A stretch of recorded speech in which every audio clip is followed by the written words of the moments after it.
Sebelum saya ngaji Minhajul Thalibin saya cerita ilmu itu apa? Ilmu itu sederhana, sesuatu yang mudah. Karena ilmu itu fitratallahi allati fataran nasa napa? Misalnya begini, saya orang miskin, nggak punya apa-apa. Sudah nggak punya apa-apa, nggak punya jabatan, terus keluarga yang nggak pati loyal, mungkin istri ada ngidolakan kita, bahkan anak kita sendiri juga nggak ngidolakan kita. Itu kan sial-sialnya orang, anak kita aja nggak pernah ngidolakan kita. Tapi untuk bahagia itu sebenarnya sederhana. Sederhananya begini, orang pinter itu ingin mempertahankan kehidupannya, terus pinter sampai berobat habis banyak ke Belanda, ke Jepang supaya mempertahankan nyawanya. Si miskin ini kalau dia setiap makan, ya Allah, saya dengan makan ini mempertahankan nyawa saya. Sehingga makan itu satu kajian ilmiah bahwa ini luar biasa. Bahwa orang punya Alphard, punya uang 1 miliar, itu tidak mempertahankan sesuatu yang pokok, yaitu nyawa. Orang tidak punya Alphard itu hidup, nggak punya uang 1 miliar hidup. Tapi kalau nggak punya nasi 1 piring, nggak punya air 1 gelas bisa mati. Artinya apa? Orang miskin itu yusyarikul aghniya, sama dengan orang-orang kaya dalam hal kepemilikan hal-hal yang pokok.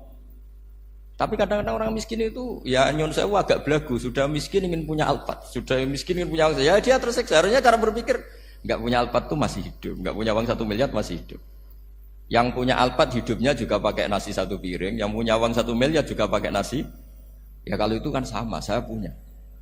Kalau gitu kan bisa miskin rasa kaya. Itu memang harus dilatih.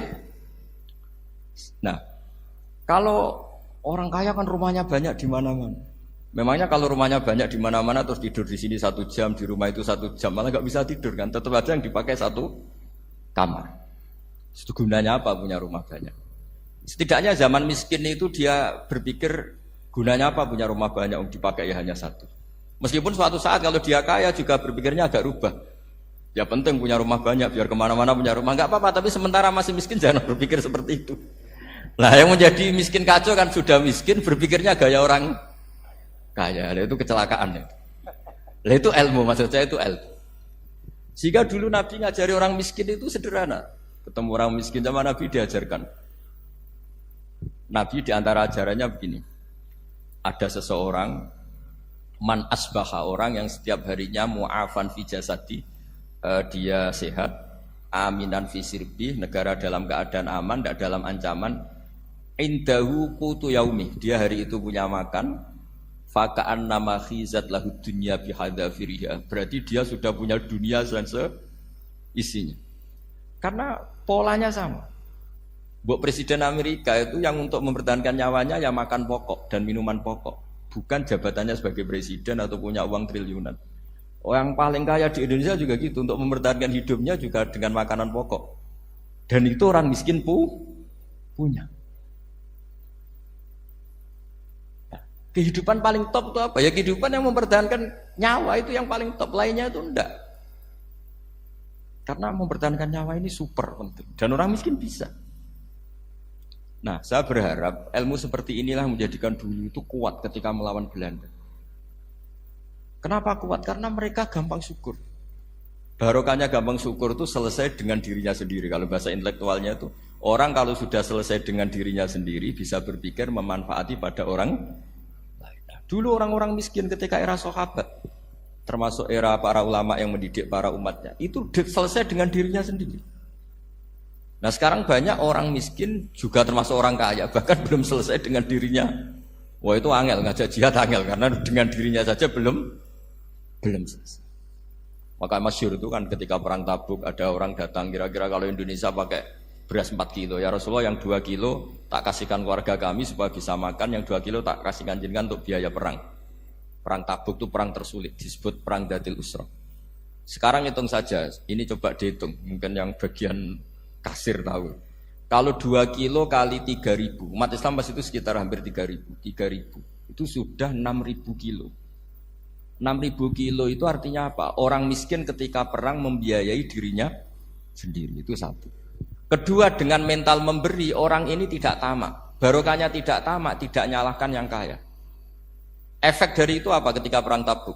Sumbangan dari Sayyidina Utsman yang jumlahnya besar sekali, yaitu diantaranya 1.000 dinar. 1 dinar kira-kira 4,25 gram, berarti sekitar 4.000 gram. Itu bisa diberikan alat perang. Sumbangan dari Abu Bakar juga bisa dipakai beli kuda untuk perang. Nah bayangkan kalau kebutuhan orang miskin ini untuk makan itu nggak mau urun, wah saya miskin nggak perlu urun, saya miskin dipakai alasan terus. Maka jumlah 3.000 ini akan mengurangi anggaran untuk belanja peralatan perang karena untuk konsumsi orang miskin. Jadi itu kadang mangane tanduk itu kan repot. Wes miskin mangane tanduk, nak antri mo kan ribet. Artinya apa? Perang ini tidak fokus karena ngurusi konsumsi untuk orang-orang miskin. Nah, dulu zaman Nabi orang miskin pun semuanya heroik. Mereka dibantu gak mau, inginnya bantu. Sampai dicibir sama orang munafik. Apa gunanya sedekah 2 kilo? Wong perang ini perang besar antar negara. Pas itu mau perang melawan Romawi. Sampai orang munafik bilang alladzina almizuna almuttawiina minal mu'minina fis sadaqati. Walladzina la yajiduna illa juhdahum faskharuna minhum. Orang-orang munafik digambarkan Allah orang-orang yang mencibir sedekah kecil. Wong untuk perang besar kok sedekahnya hanya 2 kilo. Tapi yang mahal bukan 2 kilonya. Kalau ada 1 juta orang miskin menyumbang negara 20.000, itu artinya apa? Kita punya rakyat yang inginnya hubungannya dengan negara memberi. Tapi coba kalau kita 2 juta rakyat yang inginnya dari negara mendapat, pegawainya demo ya. Nah ini ajarannya Nabi yang luar biasa. Dulu Nabi itu bisa mendidik orang miskin pun bermental memberi. Nah barokahnya bermental mandiri ini mereka selesai dengan dirinya sendiri. Coba kalau mereka tidak bawa makanan sendiri ketika perang, mungkin kuda yang untuk perang, terus mereka berpikir, "Bu ini saja disembelih supaya kita bisa makan." Ribet kan? Ngapain beli senjata yang mutakhir, makan saja nggak bisa. Tapi barokahnya mereka urun sendiri. Mereka selesai dengan dirinya sendiri. Ini hebatnya didikannya Rasulullah Shallallahu Alaihi Wasallam. Lalu dulu Mbah Hashim dan kawan-kawan itu berhasil mendidik seperti itu. Santri yang miskin-miskin itu kalau ngaturi kiai duwene telo dikekno telo. Duwene wi dikekno wi. Sehingga kiai sing wis mapan-mapan, misalnya kados kula wonten kan mun setengah mapan. Ya akhirnya ya iso mangan wi. Jebule wi ku ya enak. Santri ya seneng mergo kiai ini seneng pancen wis suwi mangan pizza misalnya. Nah, tapi nak sing melarat terus aku melarat kiai tak kei wi mosok doyan. Wis melarat medhit di alasan kan ribet kan. Ini yang perlu dihilangkan. Medhit kok berargumentasi. Tapi yang mahal itu bukan winya, mental memberi. Orang itu kalau mentalnya memberi itu berarti selesai dengan dirinya. Tapi kalau tidak bermental memberi pasti tamak. Dan tamak itu mesti menghakimi orang lain. Maka dalam kitab hikam diterangkan penyakit terberat itu tamak. Kenapa? Karena orang pikir itu tidak ada kata-kata kitab hikam, bukan kata saya. Yang ada itu tamak. Misalnya gini, saya kenal PLT Bupati Kudus. Tidak pernah saya bilang beliau kikir. Tapi sekali saya pernah ngajukan proposal tidak kesampaian. Wah, beliau medit. Jadi saya menvonis medit itu sebetulnya ya karena punya keinginan tidak kesampaian. Coba kalau tidak, gue medit orang serap penting. Misalnya anak-anak muda sama orang-orang cantik di Jakarta, pernah nggak kamu bilang itu sombong? Enggak kan? Setelah kamu bilang, "Mbak aku ingin kenalan mbak sampean," terus dia nggak mau, baru kamu bilang sombong karena keinginan kamu enggak. Nah, bayangkan kalau orang bermental tomak, kayak apa bangsa ini? Nah, sahabat itu dididik oleh Nabi, tomak itu selesai karena keinginan mereka memberi. Sehingga Indonesia bisa merdeka begini itu barokahnya didikan ulama, semuanya ingin memberi. Dulu belum ada negara, tentara-tentara kemerdekaan kalau di kampung-kampung itu ya dibiayai donatur-donatur. Termasuk bahasa saya, bu saya dulu. Bu itu berapa ton aja beras untuk pasukan Hizbullah, pasukan TNI. Di Aceh ada Dawud berih, ada yang baca berueh. Jadi baca aja kayak kira asap ada yang berih, ada berueh. Saya juga gak tahu orang Aceh kalau baca berih. Nyumbang berapa emas untuk kemerdekaan Indonesia. Yang Kesultanan Jogja Legowo. Jogja tidak lagi negara tapi diberikan bagian dari Indonesia dan seterusnya. Nah, jadi semua ini barokahnya didikan Rasulullah SAW yang diteruskan para ulamanya bahwa nomor 1 didik masyarakat itu bermental memberi.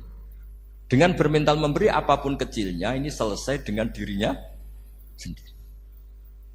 Itu kalau sampean nggak punya mental memberi, nanti pulang dari Pemda, sok acara kabupaten berkata ini tok ribet itu. Awas itu, bar ngaji langsung lali berarti sampean.